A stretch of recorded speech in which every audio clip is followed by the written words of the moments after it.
हस्तमुद्रा क्रमांक 8. चित्रामध्ये पाहून तेथे दाखविल्याप्रमाणे तळ हातावर चारी बोटे दुमडून त्यांचे अग्रभाग तळ हातावर आणा. अंगठा तर्जनीच्या बाजूला आणून मूठ तयार करा.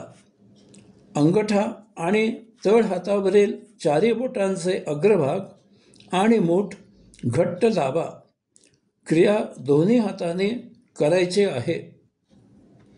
अशा प्रकारे हस्तमुद्रा केलेल्या स्थितीत पुढे करून दाखविल्याप्रमाणे आपल्या शरीरातील 7 चक्रांवर प्रत्येक चक्रावर एक याप्रमाणे महामंत्राचा जप करा. ओम तत्सत्त्वमसि. ओम तत्सत्त्वमसि. ओम तत्सत्त्वमसि. ओम तत्सत्त्वमसि.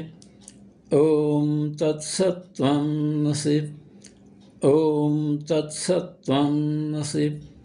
ओम तत्सत्त्वमसि.